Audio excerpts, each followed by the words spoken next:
C'est du décodage. Il résume et critique l'actualité sans pitié. Francis Gosselin.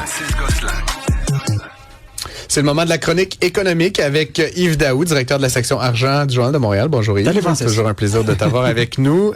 Vendredi dernier, vous avez eu la chance, en fait l'opportunité, ton visage en dit long, d'aller rencontrer les dirigeants d'Investissement Québec qui souhaitaient faire une rétrospective des 5 dernières années, là, depuis grosso modo qui ont reconfiguré la patente.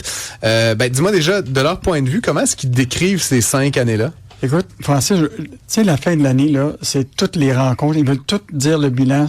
Puis ça, c'est pour justifier, ils méritent leur existence. Oui, bien sûr. Et c'est une auto-justification. Ouais, c'est donc, c'est une rencontre éditoriale à leur invitation. Donc, Bichat & Go, là, qui est là depuis le 1er février 2024, là, venait faire le bilan des 5 dernières années. Alors qu'elle n'était pas là. Elle n'était pas là. Donc, elle faisait le bilan, évidemment, de Guy Leblanc, qui a quitté... avec un parachute doré, on pourrait dire. Puis avec ce qu'on appelle les programmes d'intéressement à long terme, pour lesquels il profite encore. Il est encore rémunéré, c'est ça. Même s'il est pas plusieurs années plus tard. Ouais. Mais il y en demeure pour moi, juste pour les auditeurs, pour comprendre. Donc, on a au Québec là la caisse de dépôt. La caisse de dépôt, les gens font des dépôts de l'argent dans la RRQ. Là, ça permet des rendements pour financer nos retraites. Puis, il y a une partie là-dedans qui est l'investissement de leur mission d'investir dans le Québec Inc. 100 milliards par année, où ils visent 100 milliards d'investissement dans le Québec Inc. Ils ont une équipe incroyable, tu comprends-tu, de gens qui font du... Tu parles de la caisse. La caisse de dépôt. Mais là vient Investissement Québec. Et là, la question qu'on se pose tout le temps, c'est qu'est-ce que ça fait Investissement Québec? Ça investit? Oui, donc, ils sont venus avec leur mandat. T'as le PowerPoint là, entre les mains, j'aime ça. Écoute, c'est incroyable. Donc, avant 2020, ils ont dit qu'ils étaient une banque de financement et ils faisaient des prêts garantis de prêts et de la prospection à l'étranger. Là, depuis 2020, et tiens-toi bien, c'est une agence de développement économique et maintenant, ils sont des accompagnateurs pour la technologie et l'innovation. Le mandat a complètement changé. Donc, ils sont 1200 employés, dont 50%, c'est de l'accompagnement d'entreprise. Donc, la question, c'est qu'on pose très, très bien, c'est, oui, mais ça, le rendement d'Investissement Québec. Parce qu'il y a deux choses dans le cas d'Investissement Québec. Le gouvernement leur confie de l'argent, qui est de leurs fonds propres, qui doivent investir dans des entreprises.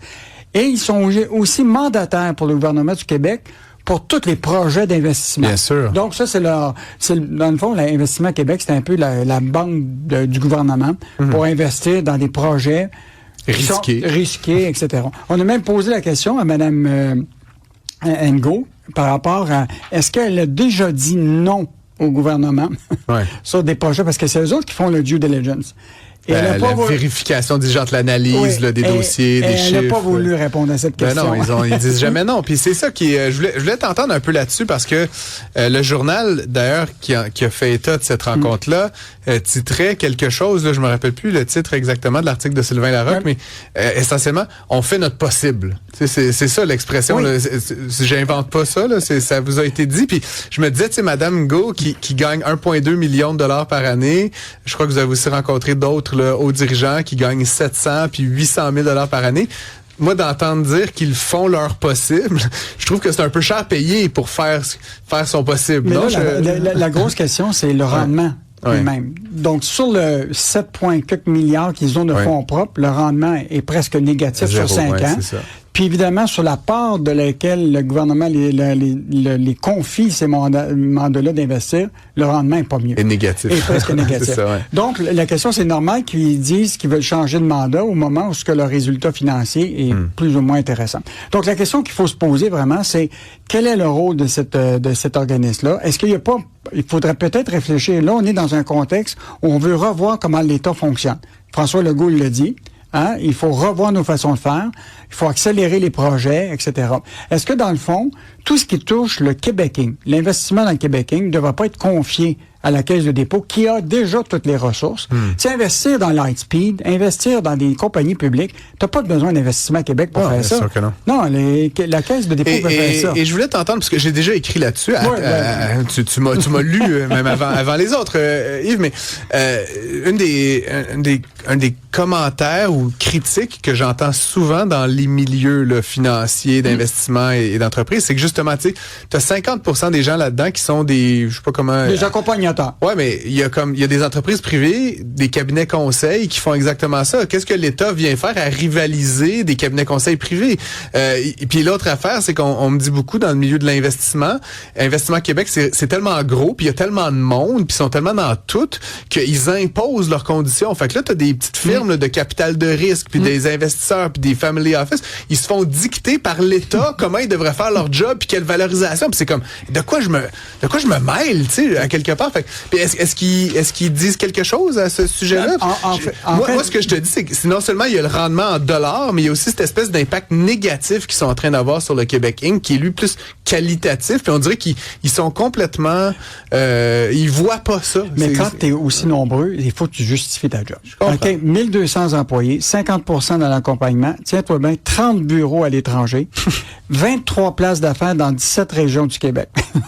Donc, c'est incroyable. Non, mais actuellement, je pense qu'on a plus de capital de risque au Québec qu'on a d'entrepreneurs qui voudraient obtenir le financer. Non, mais c'est clair. Écoute, tu as la caisse de dépôt, je regarde toutes les sociétés de capital de risque, rajoute là-dedans Capital Desjardins, qui est une banque. Mais qui utilisent leur propre fric au moins. C'est là où j'aime mieux que ce soit Desjardins qui prennent ses risques, puis s'ils perdent de l'argent, ils perdent de l'argent, qu'un Investissement Québec qui utilise mon argent, puis s'ils perdent de l'argent, qui c'est qui est la bibite? C'est moi, puis toi, puis ceux qui nous écoutent. Parlant de risque, là, juste te dire que le gouvernement Legault a injecté 5,1 milliards dans le FDE, là, qui est confié à l'Investissement Québec, pour juste renflouer les pertes et les provisions de pertes par rapport à 5,1 milliards.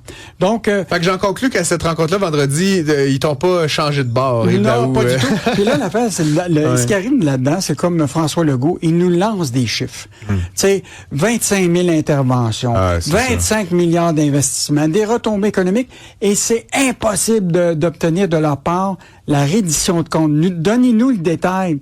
Là, il parle des emplois créés et soutenus. Soutenu, c'est de maintenir des Si demain matin, tu disparaissais, là, ce serait intéressant de faire l'exercice. On les arrête pendant un an. Très intéressant. Puis évidemment, plusieurs parallèles, j'ai l'impression, Yves va faire avec Santé Québec dans tout ça. Mais ça, c'est pour une autre fois. Peut-être. Merci beaucoup. On se retrouve demain, même place, même heure. Merci.